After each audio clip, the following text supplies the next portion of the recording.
A culture based upon constructive prestige is one where excellence is admired, praised, and striven for. Now, this is the sort of culture that tends to arise in all male spaces, where men congregate around either a common goal or a common passion. Now, what is gynocentric prestige and how does it differ from this? When you add women into a public space, any mutual encouragement towards excellence eventually becomes replaced among the men of the group by a subtle negativity towards one another's efforts. The reason that men strove to keep women out of public spaces like the office and government in the past is derived from, I think, the recognition of the difference in these two cultures. Why is this important? Well, let's take a look at the micro level and try and map out the psychology of the male mind itself, more specifically how I theorize it processes these different forms of prestige. I think men naturally are drawn to pursue excellence for its own sake. Pursuit of excellence is highly rational in the hunter-gatherer sense of the word. And this is why I think it makes us feel so good to achieve mastery, to channel our dominance drive towards the achievement of excellence. Patriarchies in the past existed as much as anything because men recognized, I think, that clear-headed and sometimes ruthless decision-making was necessary for the promulgation of the human race in a time of natural danger and resource scarcity. However, once survival of the tribe is secured, on both the micro and macro level, men become inundated, I think, by the gynocentric prestige-seeking aspect of the male psyche. Why do men take on jobs that are high-paying, but ultimately destroy them with stress and far more pressure than even the most anti-fragile man could possibly enjoy? Well, it's for the approval and the faux admiration of the female specter lurking at the periphery of his own consciousness. He is showing off towards the female gaze haunting his own mind, and he revels in the energy that her approval continually provides him through a form of narcissistic ego validation. A man doesn't need to open his mouth to other people about his accomplishments, his gynocentric prestige-based accomplishments, how much money he's made in order to impress women, how much status he's had in order to impress women. He knows his actions will speak for themselves, but somehow the man's many victories perpetually turn to ashes. And most men are puzzled by this, but I'll tell you why it is. The man is driven by his own sense of insecurity. He is driven by his own sense of inadequacy and the mindset of too much is never enough. Nothing is ever enough. Think of a 35-year-old brooding lawyer in New York, right? Let's use a tangible example. Now, this guy's got all the wealth, the prestige that anyone could want. He's had victory after victory in his life. He's got a nice high-rise in New York City. Beautiful fiancée sleeping softly on his bed. It's 4 a.m. He's staring out over the veranda at the cool morning air, wondering why the fuck he's so goddamn miserable on the inside. I'll tell you why he's miserable. He's miserable because he's taken the bait of his female specter in his own consciousness. He has fallen into the psychological trap of striving to acquire gynocentric prestige, and he's succeeded. He's very gynocentrically prestigious, but not only is he miserable, gentlemen, he has to keep his misery a secret, because if anyone finds out he's actually miserable, something's wrong with the guy, right? They'd hate him. Because by society standards, read gynocentric prestige standards, he's got everything a man could ever possibly want. But he feels ashamed because the problem lies within him, he feels. And that's partially true. He's miserable because this is what happens when a man chases the impossibility of his own godhood in the archetypal sense. I'm not talking about he's literally chasing godhood. It is an unfulfillable mission. And we as men, we love missions. But think about it, you always read these articles like, oh, women find the brooding man attractive, the brooding proud man the most attractive. Obviously that's not true in public, but yeah, if a woman finds a man who has a lot of social skills in the public sphere, but seems unhappy for inscrutable reasons in the private sphere, why does she find him attractive? Well, I'll tell you why. It's because the brooding man is brooding because in one way or another he's succumbed to the siren call of the female specter in the periphery of his own consciousness. And he has chosen to strive to acquire gynocentric prestige and sacrifice himself on the altar of the Sisyphusian chasing of his own godhood. And he's doing it because he wants to acquire enough resources, enough status to attract women. It's all for women. It's not for himself. That's why. Women recognize it. The perfect workhorse, right? The perfect provider is one who tortures himself to keep climbing the ladder.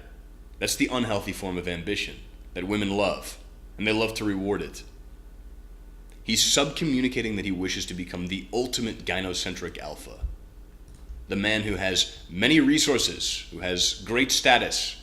She wants a slice of his emotionally wounded cake to manipulate him and ultimately secure his resources, his status.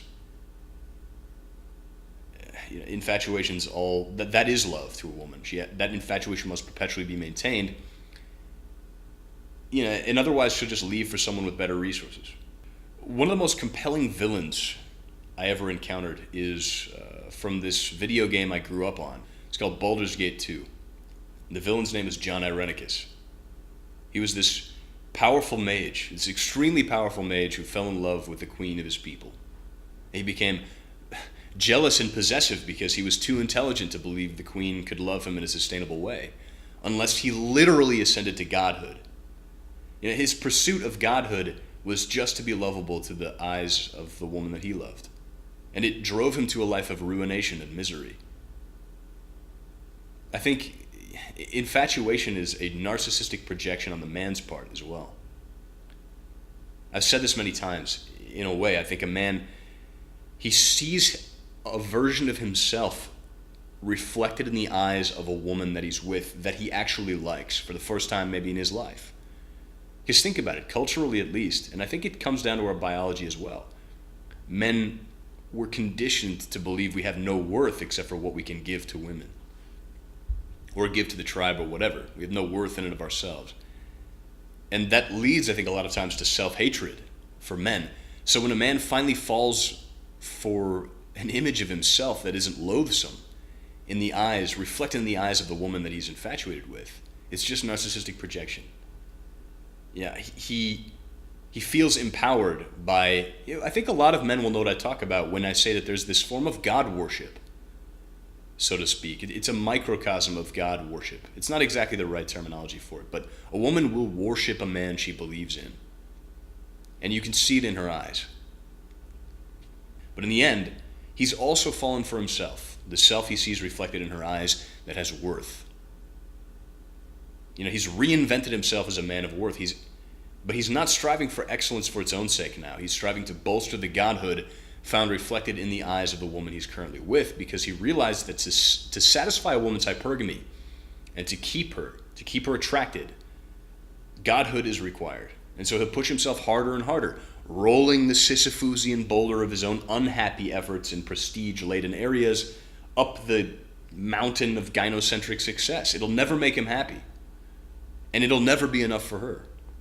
I said this in the Muse Effect. A woman, especially in the hyper-real society we inhabit in modernity, is geared towards desiring Christian Grey and believing she's entitled to it. She's just told this over and over. She deserves it. She's constantly being hit on if she's beautiful and young by other men. Her current man must, in order to keep her infatuation state, continually pass checks in order to remain desirable in her eyes. Over time, though, the pathogenesis of vulnerability becomes easier and easier to incept naturally, even in terms of a glance. No matter what he hypothetically tries, it'll never be enough. This is just a woman's innate biopsychology mixing with current culture. The infatuation fades away. And that infatuation, again, it's what we call love. Oftentimes you hear people saying, well, we have a traditional relationship and we're happy. We're happy. How much of that is just they care way too much about what society thinks and they just want to seem like they're happy? Or maybe they're living a long-distance relationship. I said this in the Muse Effect. You have this traditional relationship where the woman is like, wow, he's so dreamy. I look at he's above everybody else. Do they live together? Give it a year. Give it 2 years. Yeah, I've said it before. Technology has advanced us to an anesthetized place, an instant gratification place our biology has not had time to adjust to.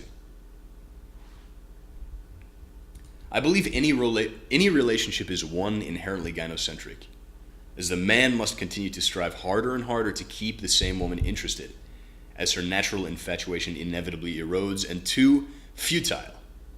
The infatuation will, in a scientifically proven way, fade, and the infatuation's the only thing powerful enough, in terms of a dopamine-laden neurochemical cocktail, to keep a woman interested in a man who has many options, a woman that has many options anyway. After everything fails, after the breakup, the face of this haunting female specter in a man's mind becomes the woman that left him. And it wounds him because of this, gentlemen, is the knowledge that no matter how hard he tried to keep her, he himself was insufficient to maintain her attraction, even though he tried his hardest. And that's what kills a man on the inside. That narcissistic high of his own gynocentric prestige-based relationship at the beginning, the worship reflected in a woman's eyes at the outset, created a drug addiction that will drive a man to self-hatred and hatred for those around him after everything falls to shit. And then he will either fall into a depression or he will redouble his efforts to climb the gynocentric prestige ladder, running always away from his own inadequacy. It's a self-fulfilling prophecy. I think gynocentric prestige is the main reason for this deeply ingrained blue pill masochism. I know you know what I'm talking about. Men love to humble brag, subcommunicate about how much they can suffer without overtly complaining about it. It's a blue pill suffer pride. Because blue pill men innately sense they inhabit a gynocentric prestige culture. And they know that to succeed overtly too much paints a target on their back. So every man has to seem like he's miserable. He doesn't want to be the target that every other man gangs up on in a gynocentric prestige society. Think of 3 guys at a water cooler in the office. What's the general direction of their conversation? Oh, my ball and chain told me I can't come to the game on Saturday. She's always busting my balls. Yeah, well, I woke up at 3 in the morning, it's unrelated, but I'm sub-communicating my dominance in terms of me suffering slightly more than you. I haven't been sleeping much lately. And then the other guy goes, yeah, well, I woke up at 2:59 this morning. Blah, blah, blah. Men complain to diminish themselves in front of one another because they don't need to provoke one another right now. They got too much shit that they've heaped upon themselves in a gynocentric prestige environment. And all in all, it's mainly self-imposed, this stress they put on themselves. They work extra hours they don't need to work to bribe a wife that doesn't deserve them into not leaving them with more necklaces and baubles and additions on the house while she cheats on him with the milkman. But they do so in a passive-aggressive way meant to subcommunicate their own toughness. And that's the sickest part. That's quote-unquote manhood these days. Gentlemen, who can suffer the most in silence while sickly pawning it off as enduring the most and being the toughest? It's fucking pathetic. Who can sit there and suffer the most without complaining as their dreams are categorically smashed by gynocentric prestige? So of course I don't give a shit about being a quote-unquote real man these days, because it's all this gynocentric prestige-based humble bragging masochism. Fuck that.